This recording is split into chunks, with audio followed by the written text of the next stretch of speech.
Buenos días, que la gracia de Dios esté con ustedes, hermanos. Vamos a volver a Génesis capítulo 12, donde nos quedamos la semana pasada. Vamos a leer un poco del Génesis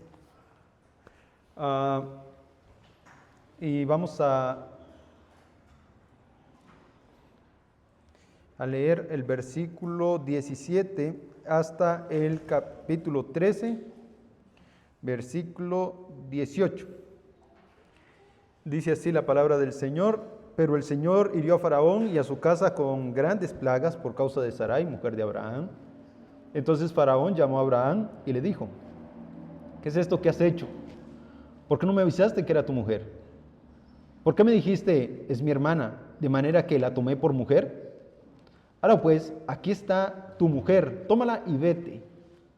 Faraón dio órdenes a sus hombres acerca de Abraham, y ellos lo despidieron con su mujer y con todo lo que le pertenecía. Abraham subió desde Egipto al Negev, y él y su mujer con todo lo que poseía, y con él iba Lot. Abraham era muy rico en ganado, en plata y en oro, y anduvo en sus jornadas desde el Negev hasta Betel, al lugar donde su tienda había estado al principio, entre Betel y Ai, al lugar del altar que antes había hecho allí. Allí Abraham invocó el nombre del Señor. También Lot, que andaba con Abraham, tenía ovejas, vacas y tiendas. Pero la tierra no podía sostenerlos para que habitaran juntos, porque sus posesiones eran tantas que ya no podían habitar juntos. Hubo pues problema entre los pastores del ganado de Abraham y los pastores del ganado de Lot. Los cananeos y los fereceos habitaban entonces en aquella tierra. Así que Abraham dijo a Lot: te ruego que no haya problema entre nosotros, ni entre mis pastores y tus pastores, porque somos hermanos. ¿No está toda la tierra delante de ti? Te ruego que te separes de mí. Si vas a la izquierda, yo iré a la derecha, y si a la derecha, yo iré a la izquierda. Y alzó Lot los ojos y vio todo el valle del Jordán, el cual estaba bien regado por todas partes. Esto fue antes de que el Señor destruyera a Sodoma y Gomorra, como el huerto del Señor, como la tierra de Egipto rumbo a Zoar. Lot escogió para sí todo el valle del Jordán y viajó Lot hacia el oriente. Así se separaron el uno del otro. Abraham se estableció en la tierra de Canaán, en tanto que Lot se estableció en ciudades del valle y fue poniendo sus tiendas hasta Sodoma. Pero los hombres de Sodoma eran malos y pecadores en gran manera contra el Señor. Y el Señor dijo a Abraham, después de que Lot se había separado de él: alza ahora los ojos y mira desde el lugar donde estás hacia el norte, hacia el sur, al oriente y el occidente. Pues toda la tierra que ves te daré a ti y a tu descendencia para siempre. Haré tu descendencia como el polvo de la tierra, de manera que si alguien puede contar el polvo de la tierra, también tu descendencia podrá contarse. Levántate, recorre la tierra a lo largo y a lo ancho de ella, porque a ti la daré. Entonces Abraham levantó su tienda y fue y habitó en el encinar de Mamre, que está en Hebrón, y allí edificó un altar al Señor. Padre, gracias te damos por tu palabra. Gracias por la libertad que tenemos de leerla, Señor, y de aprender acerca de ti, por las libertades que nos das en Cristo Jesús y por enseñarnos, Señor, la fe de otros para que nosotros podamos crecer, Señor. Y a la vez las exhortaciones que siempre tienes para nosotros. Te damos la honra, la gloria y la majestad, Señor, por los siglos de los siglos. Amén. Bien, hermanos, queremos ver esto. La semana pasada estuvimos viendo este pecado de Abraham y vimos que Sara es tomada por mujer por el faraón. Y esto suponía no solamente un riesgo para la promesa abrahámica, sino que suponía un riesgo para el pacto que Dios había hecho. Pero, decimos que supone en el sentido humano, porque Dios en su soberanía guardó a Sara y guardó a Abraham para que este pecado no tuviese consecuencias mayores a las que podía haber tenido. Decíamos, y hay un profesor en un seminario de Estados Unidos que dice lo siguiente: Abraham fue tan necio con este pecado que no lo hizo una vez, sino que lo hizo 2 veces, y vuelve a pecar contra la promesa que Dios le hace al tomar por mujer a Agar. Es decir, 3 veces Abraham peca contra la promesa que Dios le ha hecho, pero las 3 veces Dios sustenta su promesa y hace que la promesa se sostenga. Y eso es lo maravilloso. Y aquí hemos visto la primera vez que Abraham comete un pecado que atenta contra esa promesa. Decíamos que el peligro, aunque Moisés nos relata que Sara era estéril, había un peligro potente de que ella quedase embarazada y que pudiese verse en riesgo esa promesa que Dios le había dado a Abraham, que de él nacería una descendencia que él multiplicaría. Y esta es la necedad de Abraham. Y tal fue la necedad que trae las consecuencias sobre el faraón, y entonces al faraón es el que le vienen las consecuencias de este pecado. ¿Por qué no sobre Abraham? Bueno, esa es la gracia de Dios con Abraham, con su escogido. Porque uno podría pensar, el que comete el pecado es Abraham, el que requiere la ira de Dios es Abraham, no el faraón. Sin embargo, Dios detiene a faraón para que no toque a Sara, para que no cometa un pecado mayor, para demostrarle que él estaba con Abraham. Vean la gracia de Dios. Y no solamente eso nos cuenta Moisés. Moisés nos cuenta que expulsan a Abraham con todo y riquezas. Váyanse con todo lo que tiene. Es curioso, ¿verdad? No le reclaman más que ¿por qué nos engañaste? Y lo dejan ir con todas sus riquezas. Abraham, a pesar de su pecado, es enriquecido.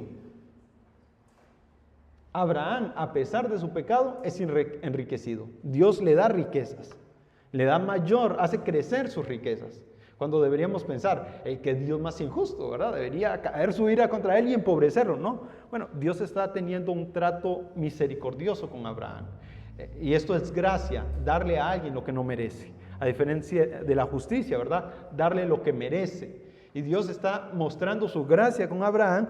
Y entonces ahora Abraham es expulsado de la tierra de Egipto con todo lo que le pertenecía. Dicho esto, entonces volvemos al capítulo 13, donde dice lo siguiente: Abraham subió desde Egipto hasta el Negev, él y su mujer con todo lo que poseía, y con él iba Lot. Vea que es la segunda vez que se nos habla acerca de Lot. En el versículo 4 del capítulo 12 se nos dice que Abraham tomó a Lot y se fue con él. Y hasta el capítulo 13, versículo 1, se nos dice que Lot reaparece en el escenario, pero ahora es porque Lot ya no es un joven, ya no es un muchacho, sino que ahora Lot se ha vuelto un hombre poderoso también. No sabemos, porque Moisés no nos dice en realidad cuánto tiempo pasaron en Egipto, esa parte no nos dice cuántos días, y tampoco nos dice si el hambre ya había cesado. Eso no es importante para Moisés y eso tampoco debe ser importante para nosotros. Ahora, si el hambre no ha cesado, vemos que Dios está proveyéndole lo necesario a Moisés, aún sacándolo de una tierra llena de riquezas. Y si ya cesó, pues ya cesó también el tiempo en que Abraham debía pasar en Egipto. Pero ese es algo que podríamos especular más que decir asertivamente fue lo que sucedió. Pero lo que sí sabemos es que Lot ahora se ha vuelto un hombre de riqueza al punto que ya Moisés empieza a tomarlo en cuenta en su relato. Y Lot iba con él. Y luego nos dice en el versículo 2, Abraham era muy rico, o rico en gran manera. Cuando desciende a Egipto, decíamos que descendieron 1000 personas con todos sus ganados. Imagínense cuánto ganado podía haber. Si eran 1000 personas y cada uno tenía a cargo unas 100 o 200 ovejas, era mucho contenido de ganado. Y era una caravana lo que iba, pero todavía no se nos dice que Abraham era rico. En el capítulo 13 no se nos dice que Abraham era rico. Se nos dice que era muy rico. Y cuando se nos dice que alguien es muy rico, es que es muy rico en posesiones. Estas son las cosas que se nos dicen de Abraham. Vamos a ver, creo que esto hay que encenderlo antes de que funcione, ¿sí? Ajá.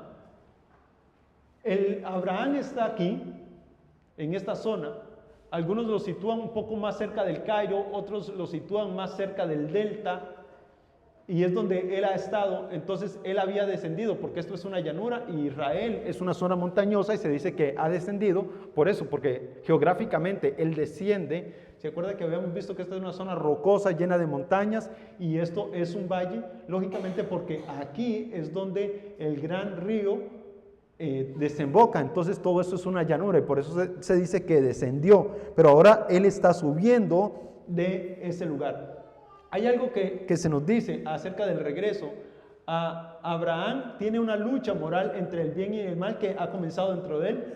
La autocondena y el arrepentimiento están obrando en su interior, y esto yo lo estaba pensando como ¿cómo podemos identificar esto en Abraham? Bueno, al leer 3 o 4 comentaristas, todos han llegado a la conclusión de que Abraham estaba en un sentido actuando de una manera que muestra su arrepentimiento, porque él está tratando de volver al lugar donde se había encontrado con Dios.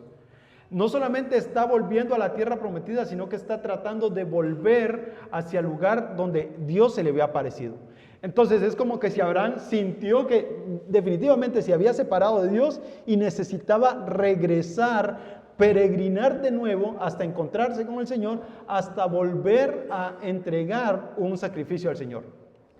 Entonces empezamos a ver en Abraham una fe que va madurando, una persona sumisa, una persona más entregada al Señor, de cabeza más fría, una persona que está empezando a observar a Dios, a contemplar a Dios en su riqueza.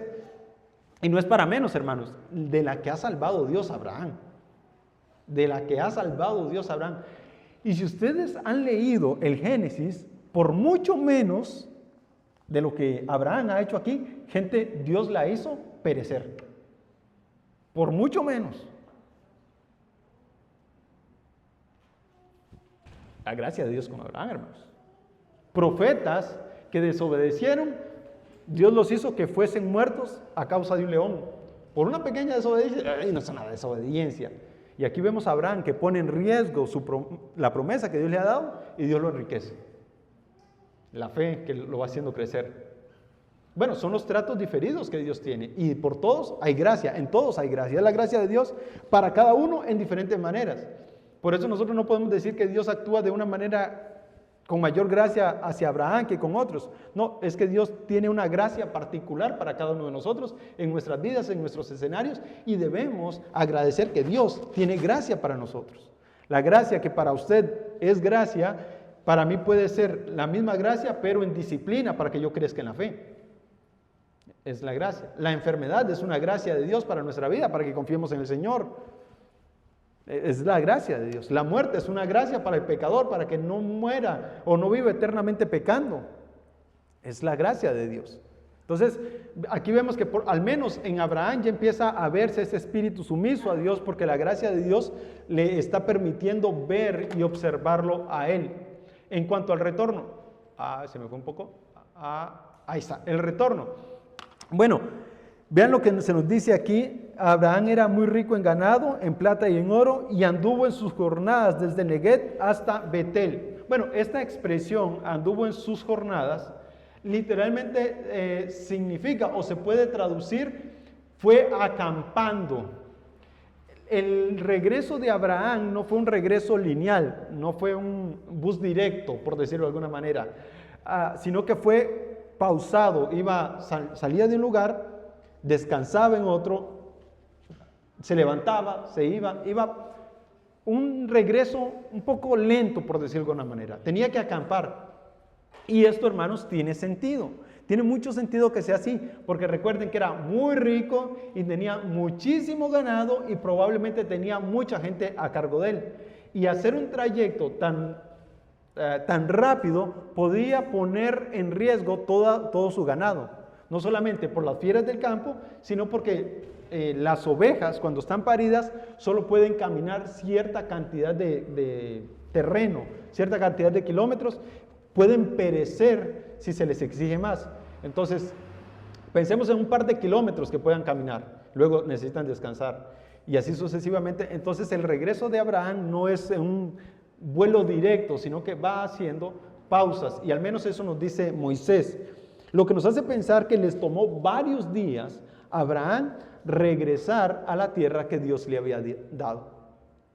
¿Verdad? Entonces, vemos este retorno de Abraham y aquí vemos un mapa, hermanos, que es importante. Recordemos, ha salido de Ur de los caldeos, ha quedado en Harán y luego este descenso que él ha tenido hasta el valle, hasta quedarse aquí por la tierra prometida entre Betel y Ai. Recuerden que no tenemos la ubicación de Ai, así que aquí estaba él. Luego se va hacia esta parte de Egipto, otros lo sitúan un poco más acá. La cuestión es que él ha ido a Egipto y ahí se ha quedado y ahora tiene que regresar a hacer este peregrinaje de regreso.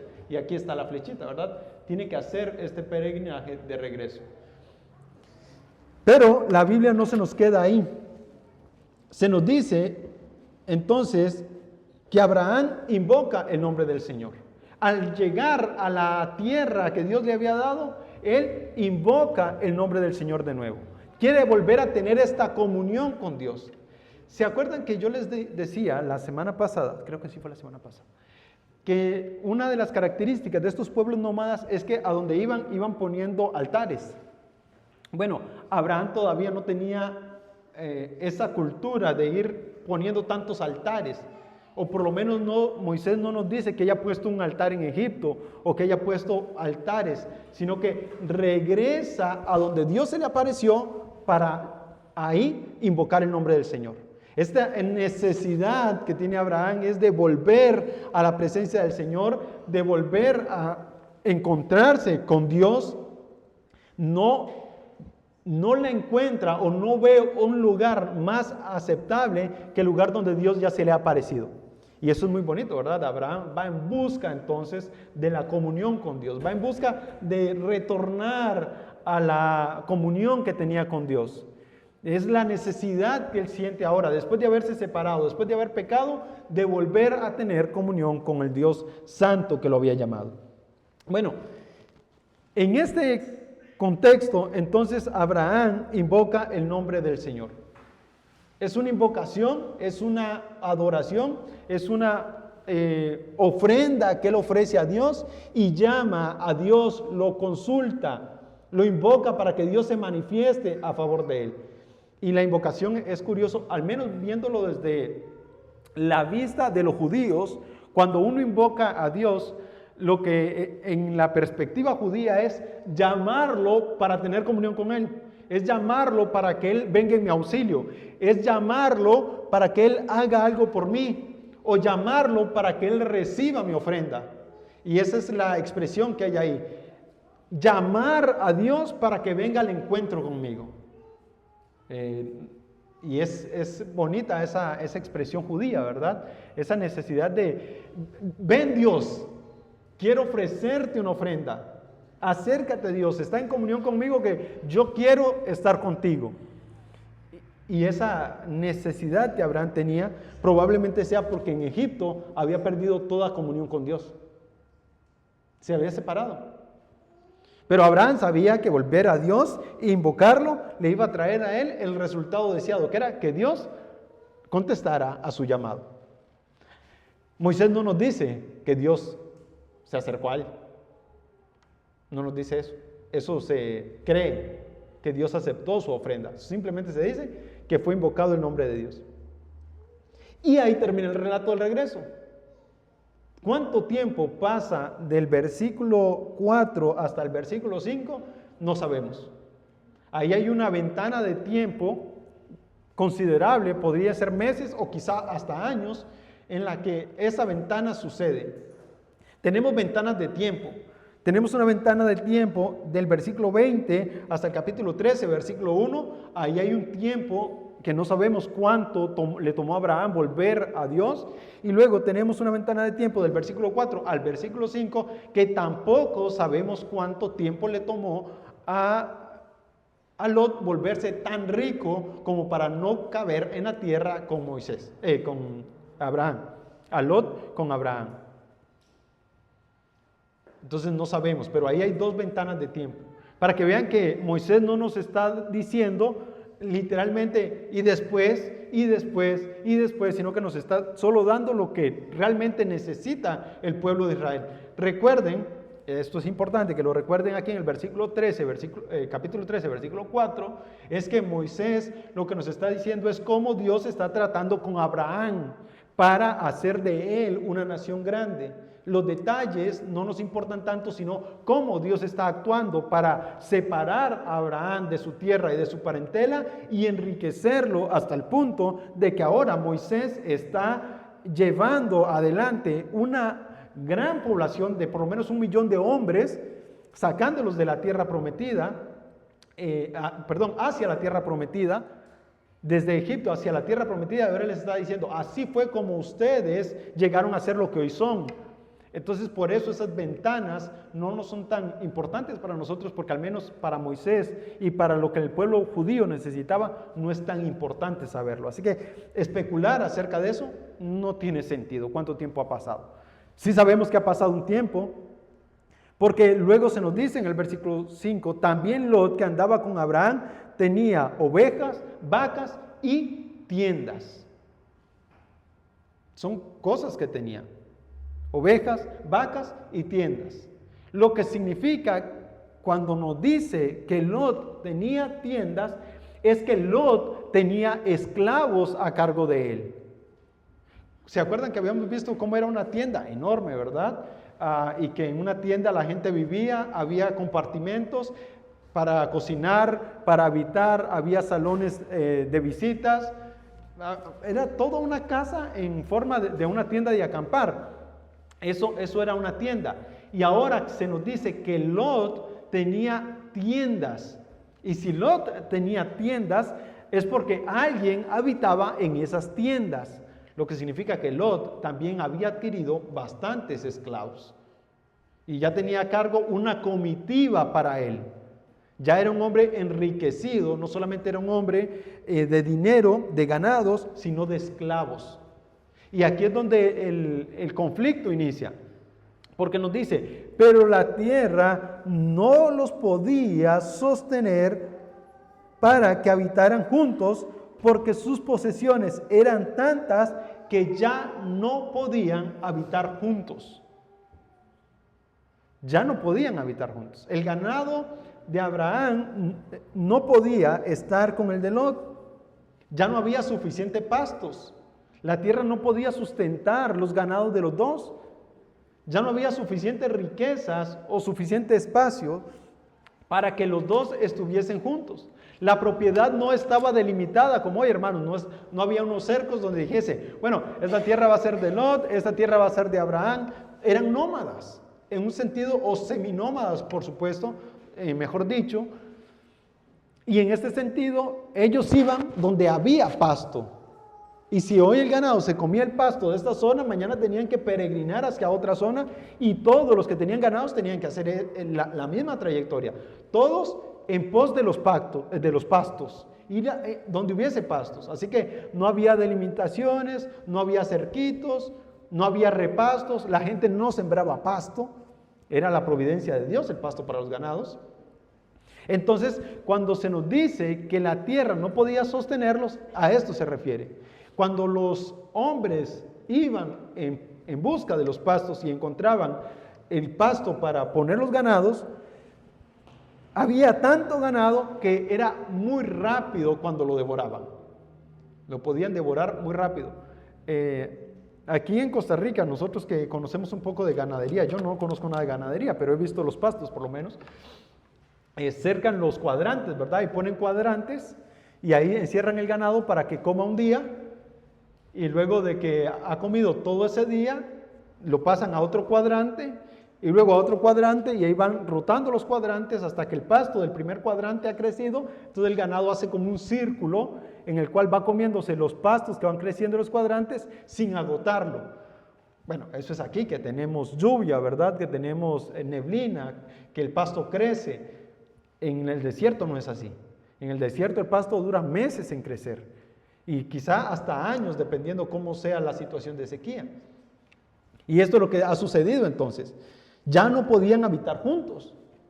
El versículo 7 nos explica esto. Hubo pues problemas entre los pastores del ganado de Abraham y los pastores del ganado de Lot. El problema aquí que encontramos es entre los pastores. Abraham no tiene un problema con Lot, pero los esclavos están empezando a tener problemas. Recordemos que al no estar cercado, usted está cuidando un rebaño, imagínese eso, usted está cuidando un rebaño en esta zona y se le van 2 o 3 vaquitas y se enredan con otro rebaño y se están comiendo el poquito pasto que ese rebaño encontró. Y usted dice, oiga, pero ustedes tienen ese poco de pasto, ¿por qué su ganado viene para acá? ¿Por qué se están mezclando? Cuiden bien su ganado, para que todo, y este conflicto de estar peleando por el pasto es lo que ocurrió. No se dice que Abraham y Lot tuviesen problemas. El problema los tenían los esclavos que trabajaban para ellos. Porque, dato curioso de la antigüedad, el ganado estaba a cargo de los esclavos. Y los esclavos tenían que dar cuentas por ese ganado. Si moría, le pasaba algo o algo le sucedía, ellos corrían el riesgo de ser castigados. Y algunos, dependiendo del amo, hasta con la muerte. Entonces, el conflicto que se estaba generando entre ellos no era cosa poca. Es que si este ganado se me muere de hambre, ya valí. Hasta ahí llegué. Mi vida corre riesgo. Por eso no debemos pensar que el conflicto fue menor. Había un conflicto grande ahí. Un conflicto de supervivencia del ganado con el conflicto de supervivencia del esclavo que estaba sosteniendo ese ganado para que sobreviviera. Y por eso se nos dice que hubo ese conflicto. Bueno, datos que nos dice, los cananeos, los fereceos habitaban en aquella tierra. Estos descendientes de Canaán, de Can y de Sem habitaban ahí, y esto fue lo que ha sucedido ahí. Abraham le propone entonces a Lot de esto: separémonos, te ruego que no haya problema entre nosotros, ni entre mis pastores y tus pastores, porque somos hermanos. Y Abraham le dice esto: ¿no está toda la tierra delante de ti? Te ruego que te separes de mí, si vas a la izquierda yo iré a la derecha, y si a la derecha yo iré a la izquierda. Abraham está no solamente diciéndole a Lot, separémonos, sino que le está dando la capacidad a Lot de escoger a dónde tiene que ir. Y le está diciendo, yo voy a cederte el derecho para que tú escojas, que tú tengas la prioridad en esta elección. Recordemos que el patriarca de la sociedad era Abraham, y el que tenía el derecho de escoger era Abraham. Y Abraham, al ser el jefe de la tribu, del grupo, era el que podía decirle a Lot: ¿sabes qué, Lot? Tú debes irte de esta tierra. Tú tienes que separarte de mí. No solamente eso, también era el tío de Lot. No solamente tenía un poder adquisitivo de dinero, sino que tenía un poder familiar que lo ponía en una posición mayor a él. Tú eres mi sobrino y debes obedecerme, debes irte de esta tierra. Pero no es lo que hace Abraham. No apela a su orgullo o a su posición, sino que apela a la mesura. Tú y yo somos hermanos. Te cedo el derecho de escoger la tierra. Dice el comentarista Kittel, un alemán, que este hecho que Abraham le estuviese cediendo el espacio a Lot era también una expresión de confianza. No importa lo que escoja Lot, Dios ya me ha dado la promesa a mí. No importa dónde vaya Lot, yo tengo la promesa de Dios. En un sentido, él entiende que esto es una declaración de fe. Vete, escoge la tierra. Dios me dijo que esa tierra va a ser mía. Entonces, bueno, no importa lo que tú escojas, esta tierra es mía. En un sentido, tiene lógica si lo vemos desde esta perspectiva. Dios le había dicho: vete de tu tierra y tu parentela, y yo te mostraré la tierra que daré a tus descendientes. vete, yo te mostraré tu tierra. Y entonces cuando hay esta separación, él le dice, Dios ya me mostró mi tierra, así que no importa lo que tú escojas, en un sentido, Dios me ha dado esta tierra, escoge tú. Es una declaración de fe y es una declaración de gracia para Lot. Escoge lo que sea mejor para ti, porque yo ya tengo lo mejor, que es la promesa de Dios, por decirlo de alguna manera. Yo no sé si esto realmente es lo que estaba en el corazón de Abraham cuando él le dice a Lot, escoge tú la tierra, pero al menos él tenía la seguridad de que podía escoger, o que Lot podía escoger sin hacer tropezadero a la promesa que Dios me había dado. Y vean entonces lo que ha sucedido aquí. La elección. Lot se estableció en las ciudades en la región del Jordán y acampó, plantó sus tiendas hasta Sodoma. Y ellos eran muy malvados y pecadores delante de Dios, ¿verdad? Estos sodomitas eran terribles. Pero veamos qué nos dice la Biblia acerca de esta tierra que escoge Lot. Nos dice varias cosas. Dice que vio el valle del Jordán, el cual primero estaba regado por todas partes. Lo que significa que iba a pasar de una región montañosa a una región llena de agua. ¿Se acuerda que habíamos hablado de la importancia que tenía el río Nilo para Egipto? Que ese abrevaderos de agua hacía que creciera el pasto, y ahora Lot está viendo que esa parte también está regada de agua y que hay suficiente pasto para él. Y él dice, esta tierra puede ser buena para mis ganados, regada por todas partes. Y lógicamente ahí nos dice Moisés, vean que otra vez Moisés nos abre paréntesis para decirnos, esto fue antes de que Dios destruyese a Sodoma y Gomorra. Ese paréntesis explicativo, antes de que esa tierra fuese un poco de sal como la conocemos hoy, era una tierra fértil, era buena tierra, había agua, había pastos. Y luego nos dice, esto fue lógicamente antes de que Dios lo destruyese. Y luego nos dice, como el huerto del Señor, como la tierra de Egipto rumbo a Zoar.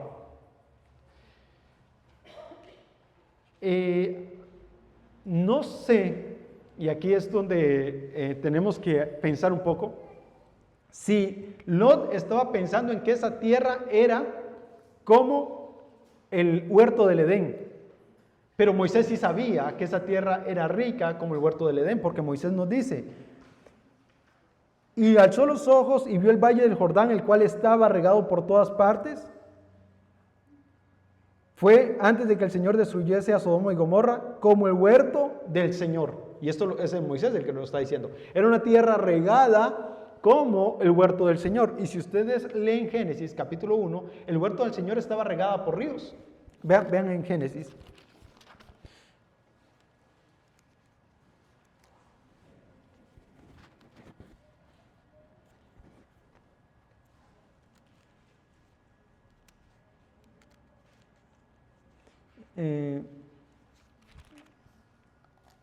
Capítulo 2.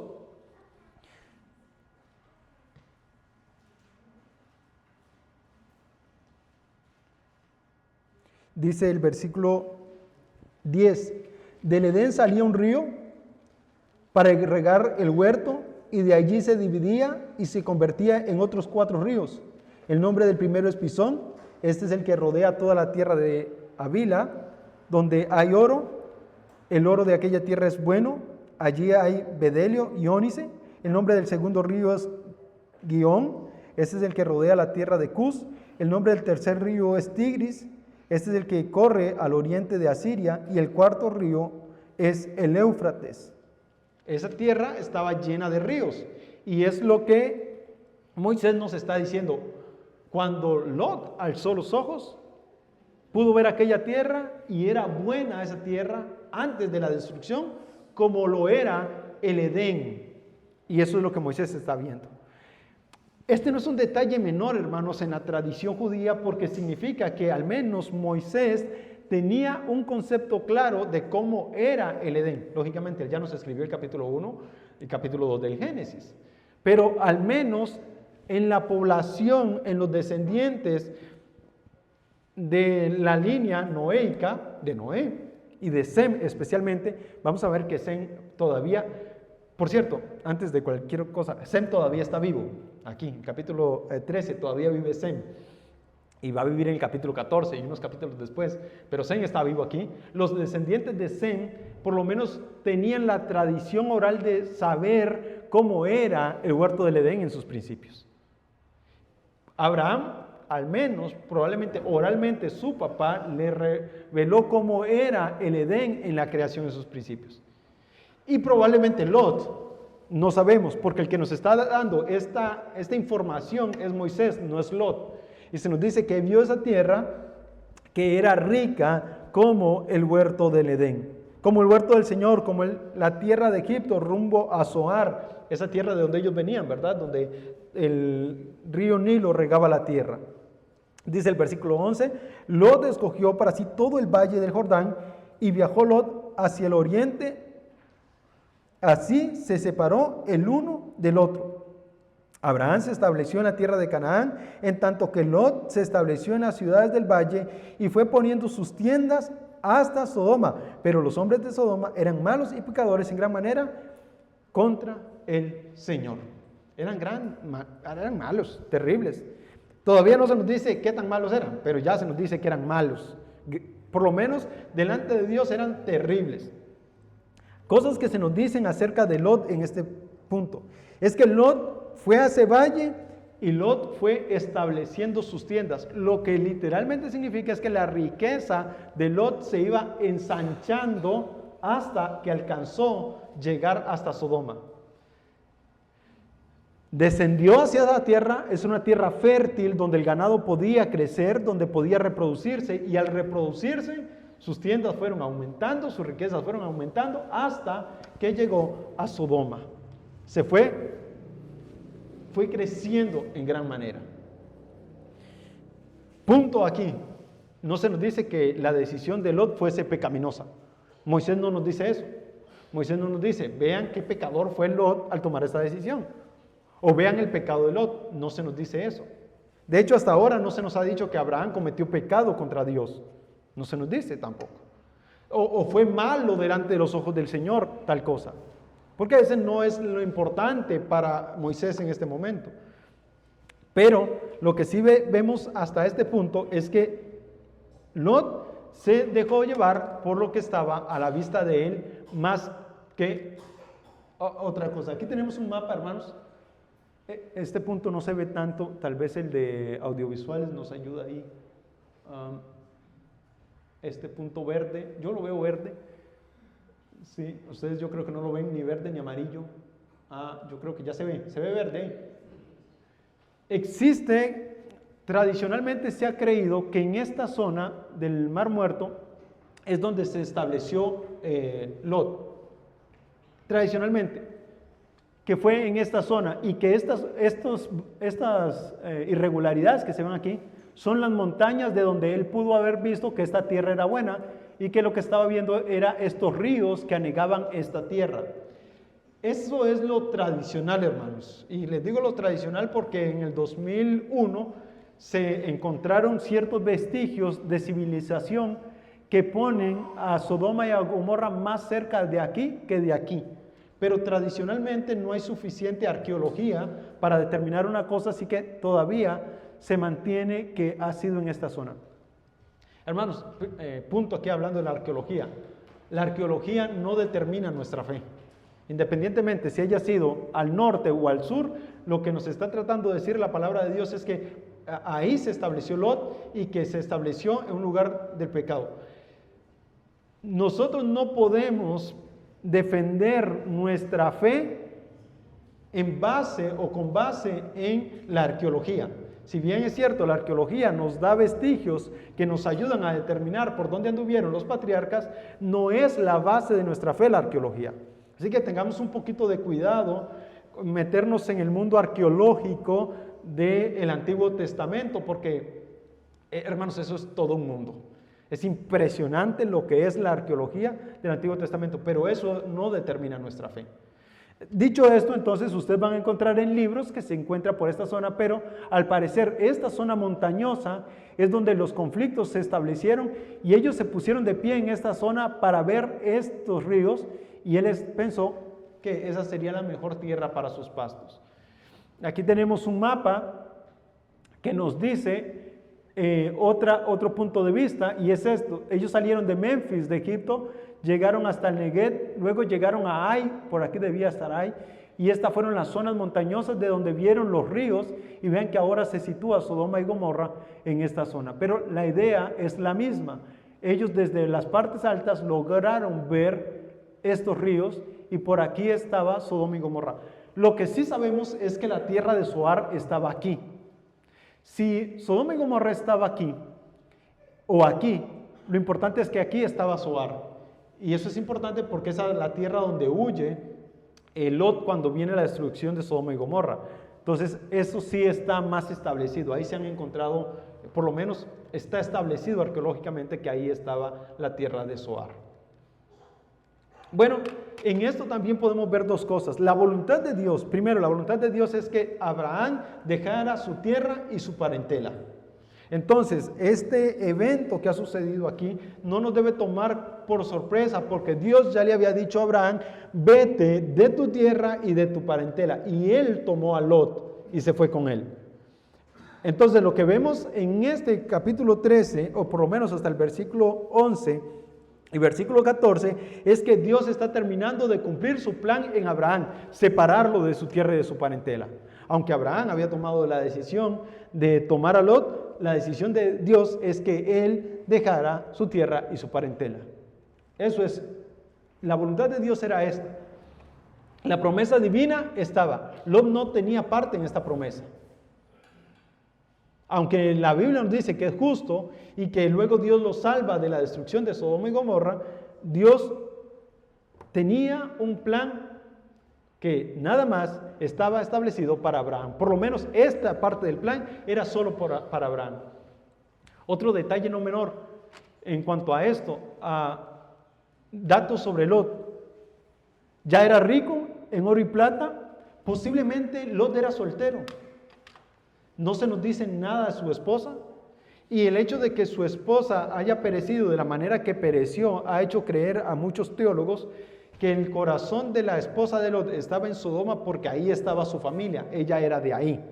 Entonces ellos han llegado a la conclusión de que probablemente Lot, al ensancharse en Sodoma y Gomorra, ahí encontró matrimonio.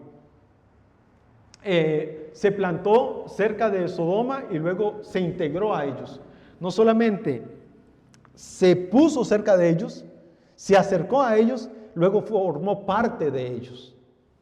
¿Verdad? Esto es como el que anda con lobos, aullar aprende. Y Lot no solamente, y luego vemos a Lot en la puerta de la ciudad. Y las personas que estaban en la puerta de la ciudad eran los ancianos a los cuales se llevaban los juicios del pueblo para juzgar los conflictos que se levantaban. Y Lot ya era un anciano de esa ciudad que la gente respetaba mucho e iba a consultar acerca de los conflictos que tenían. Entonces, Lot no solamente era una persona muy importante, longeva, sino que estaba integrado en la sociedad al punto de ser un juez más de la tierra. Un relato similar es el que encontramos en Ruth, la moabita, cuando van a pedir la mano de ella y pasa un fulano, ahí le dice, fulano, ven para acá, hablemos. Y llaman a unos ancianos para que hablen acerca de ese tema. Bueno, esa situación de juzgar las situaciones la hacían ancianos y vemos a Lot que en Sodoma y Gomorra lo está haciendo. Vos llama testigos, ¿a quién? A los ancianos para decirles, tengo un conflicto o hay que resolver este conflicto, sean ustedes testigos. Bueno, Lot ya estaba tan integrado en la sociedad que la sociedad lo respetaba y no solamente eso, estaba creciendo políticamente en la sociedad. Se supone que ahí encontró su esposa. Bueno, la posibilidad de esta riqueza llevó a Lot a perderlo todo. Él vio el valle, vio que sus ganados iban a crecer y fue su perdición. Los deleites de sus ojos, el deleite de su corazón lo engañó para pensar que ahí iba a ser lo suficientemente rico y por un tiempo fue lo suficientemente rico hasta el punto de que engrandeció, pero luego esto mismo lo llevó a la quiebra. Lo que nos hace pensar Hermanos, en esto, una creciente riqueza no significa la aprobación de Dios. No significa que Dios no está juzgando esa situación. Y es lo que nos dice el Salmo 73, Salmo de Asaf. Dice, y yo vi a los impíos que crecían, que se enriquecían. Salmo 73, cuando él dice, pero yo fui necio como una mula, terco, porque cuando me puse a pensar el fin de ellos, bueno, es esto. El hecho de que la gente crezca en riqueza, que crezca en poder, no significa que Dios los está bendiciendo. Puede ser que Dios los esté dejando para luego juzgarlos. Romanos capítulo 1 también nos explica esto, que dice que Dios ha abandonado a los hombres a su propio pecado. Los ha dejado que vayan en pos de su propio pecado. Y al final Dios los va a juzgar. Bueno, algo parecido a Lot, aunque de Lot no se nos dice que era un impío, sino que era justo. Él se va enriqueciendo y luego queda totalmente en la ruina. Así que tengamos cuidado, hermano, no todo lo que brilla es oro. Tengamos cuidado de no engañar nuestro corazón, de pensar, bueno, Dios está bendiciendo mi causa porque me he enriquecido. Bueno, si las cosas no se están haciendo conforme a la voluntad de Dios, no necesariamente la riqueza es algo que está viniendo de la mano de Dios. Tengamos cuidado de tener bien plantados los pies, ¿verdad? Con los pies en la tierra y la mirada en Cristo, para que estas cosas no nos sucedan. Pensar que las riquezas terrenales nos están mostrando una riqueza espiritual, no necesariamente. Del otro lado tenemos a Abraham, que se enriquece tanto, pero su riqueza era espiritual. Dios lo estaba enriqueciendo. Bueno, ese es el contraste que tenemos entre ellos. Abraham no había elegido para sí mismo, pero lejos de salir perdiendo, tenía la palabra del Señor, ¿verdad? Dios le había dicho, esta tierra será tuya. Además, las promesas reiteradas y los temas recurrentes del pueblo y la tierra le permitían creer que sería como el Señor le había dicho. Dios una vez le dice, esta tierra será tuya, esta tierra será tuya. El deber era apropiarse y Abraham sale en pos de esa tierra. Nos dice el texto, alza tus ojos, le dice en el versículo 14 a Abraham, y mira desde el lugar donde estás hacia el norte, hacia el sur, hacia el oriente, hacia el occidente, pues toda la tierra que ves te dará a ti y a tu descendencia para siempre. Haré de ti una descendencia como el polvo de la tierra, de manera que si alguien puede contar el polvo de la tierra, también tu descendencia podrá contarse. Levántate, recorre la tierra a lo largo y a lo ancho de ella, porque a ti te la daré. Entonces Abraham levantó su tienda y fue y habitó en el encinar de Mamre, que está en Hebrón, y allí edificó un altar al Señor. Dios le dice, vete a la tierra, camina por la tierra, esa tierra es tuya, peregrina por esa tierra. ¿Y qué hace Abraham? Bueno, si esa tierra es mía y tengo que peregrinar, voy a peregrinar por esa tierra. Es como que Abraham estuviese reconociendo la tierra, conquistando la tierra, haciendo círculos por esa tierra que Dios le había dicho, esa tierra es tuya, ve, dale vueltas, ahí vas a encontrar lo necesario. Y Abraham levanta su tienda y va a reconocer la tierra que Dios le había dado. Al menos esa es la idea que se nos da aquí cuando dice que Abraham tomó su tienda y empezó a caminar por la tierra. Era una tierra tan grande, hermanos, que 12 tribus vivieron ahí. No iba a vivir Abraham con unas 1000 personas que tenía a su cargo y todo el ganado que tenía. Solo tenía que ir de parte en parte reconociendo la tierra que Dios le había dado. Dios, entonces vemos aquí a Abraham, lo primero que hace es irse a Betel. Mucho lejos, más lejos hasta Betel. Y luego se nos dice algo aquí, un dato curioso, en el versículo 18, entonces Abraham se levantó su tienda y fue y habitó en el encinar de Mamre, que está en Hebrón, y allí edificó un altar al Señor. Que se diga, en el encinar de Mamre, que está en Hebrón, lo que el escritor o Moisés nos está diciendo es que Hebrón no existía. Ese encinar de Mamre ahora está en Hebrón. Entonces Hebrón no existía como ciudad. Hebrón se va a construir unos 400 años después, más o menos. Va a ser una ciudad próspera, pero hasta ahora, lógicamente, Moisés lo ve. Ahora es Hebrón, pero antes no era Hebrón, solo era el encinar de Mamre. Datos desde la perspectiva de Moisés. Entonces esta tierra, Hebrón no había sido todavía construida y luego en Números capítulo 13 versículo 22 aparece. Bueno, hermanos, ¿qué podemos aprender de aquí? Algunas aplicaciones para nuestras vidas. Primero, como ya les decía, la prosperidad no significa que Dios nos está bendiciendo. A veces Dios prospera a los impíos solo para luego juzgarlos. Y es curioso porque entonces todo el bien que van a ver los impíos es el bien que hay en esta tierra. Salmo 73 dice esto. Ciertamente Dios es bueno para con Israel, para con los puros de corazón. Y luego nos dice Asaf: en cuanto a mí, mis pies estuvieron a punto de tropezar, casi resbalaron mis pasos, porque tuve envidia de los arrogantes al ver la prosperidad de ellos, al ver la prosperidad de los impíos. Y luego él dice cómo era el mal de los impíos, cómo es el bien de los impíos.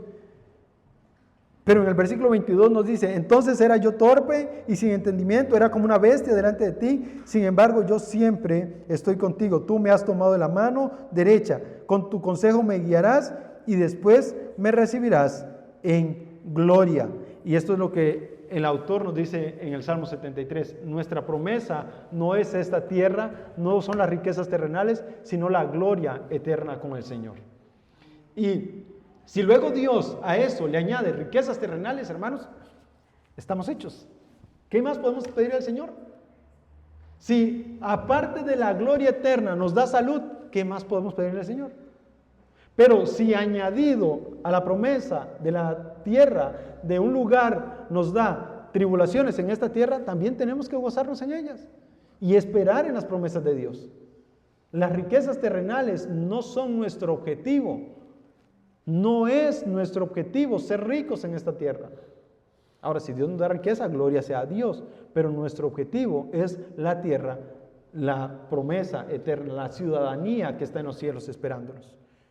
Y esa debería ser nuestra proyección. El resto son añadiduras. A unos Dios les da más, a otros Dios nos da menos. Y ahí va el equilibrio, es la gracia de Dios. Pero no confundamos el bienestar terrenal con la riqueza eterna. Bueno, de Abraham, ¿qué podemos aprender? Bueno, número uno, tenemos que volver a Dios, hermanos. Cuando hayamos pecado contra Dios, cuando nos sentamos lejos de Dios, debemos invocar el nombre del Señor. Debemos regresar a Él, porque Él es justo y fiel para perdonarnos. Él es fiel y justo para recibirnos. Y número dos, ¿qué más podemos aprender de Abraham?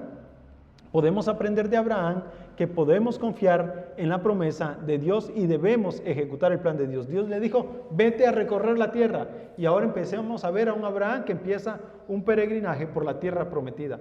Por eso es seminómada. Él está en una tierra como si no fuera la de él, peregrinando por toda la tierra, haciendo un reconocimiento de la tierra prometida. Esta es un mandamiento que Dios le da, y esto también nosotros podemos hacer. Ir caminando, esperando la manifestación de nuestro Señor Jesucristo. Caminar como si no tuviésemos tierra, esperando la patria celestial. ¿Así? Trabajar como si nuestra vida de servicio al Señor fuese todo lo que tuviésemos. Luchar como si todo lo que tuviésemos por delante es esta tierra, pero con la mente puesta en Jesucristo. Vendrá el día en el que el Señor nos transformará y nos llevará de gloria en gloria. Seremos transformados a la imagen de nuestro Señor. Entonces, puestos los pies en la tierra y la mirada en Cristo. Puestos los pies en la tierra y la mirada en Cristo. Caminando y andando, porque Dios es el que ha dado la promesa y Él la ha de cumplir. Una cosa que podemos aprender de Dios, a pesar de que Abraham es torpe al poner en riesgo la promesa de Dios, Dios sigue siendo justo y fiel a su promesa. Si Dios lo prometió, Él lo hará. Y la gracia de Dios, como muchas veces cantamos, es mayor que nuestro pecado. No hay pecado que nos pueda separar, no hay nada que nos pueda separar del amor que es en Cristo Jesús, Señor nuestro. Y eso es, si Abraham a pesar de su pecado, pudo continuar caminando en la fe, hermanos, no hay ningún pecado que usted y yo, al confesar delante del Señor, no nos pueda ser limpiado y podamos seguir caminando en este camino de la fe. Si Dios ha prometido que nos va a dar una patria celestial, nos la va a dar. Ya está. Caminemos pensando en eso. Esa debe ser nuestra perspectiva de nuestra vida y de nuestro peregrinaje aquí en la tierra.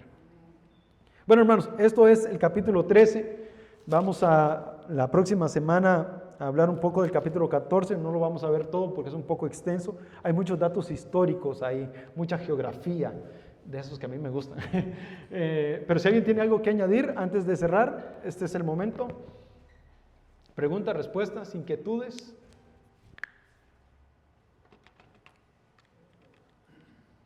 Ok, todo tan claro como el petróleo. Entonces, este mapa de ida y vuelta, ese es en el mapa en el que nos encontramos ahora. Luego vamos a hablar un poco de la geografía de Sodoma y Gomorra y vamos a ver un poco más acerca de ello. Pero si nadie tiene nada que decir, vamos a orar. ¿Por qué si ellos eran elegidos por Dios, bueno, ¿por qué parece entonces que tenían esclavos? ¿Por qué eran esclavos y no eran empleados? ¿Por qué eran esclavos? ¿Esclavos quiénes? Perdón. Los que les servían a ellos. Porque yo les dije al principio que no podemos ver no podemos juzgar el pasado desde nuestra perspectiva. La esclavitud en esos casos era muy común, era la forma de vida de ellos, el modus vivendi, y la riqueza se medía por los ganados y por los esclavos. Entonces usted llegaba a una ciudad y le cambiaban esclavos por ganado, era parte de sus posesiones. Y era parte de la tradición y es lo normal de esa cultura. El desarrollo de la humanidad ha permitido la esclavitud y hasta hace muy poco es que se eliminó, se abolió la esclavitud, por lo menos en esta parte del mundo, porque hay otras partes donde la esclavitud sigue siendo una realidad. Entonces, no podemos juzgar el pasado ni otras culturas desde nuestra perspectiva como occidental. ¿Verdad? Era la realidad en la que ellos vivían. Sí, también recordar que lo que nosotros conocemos como esclavitud era una esclavitud diferente allá.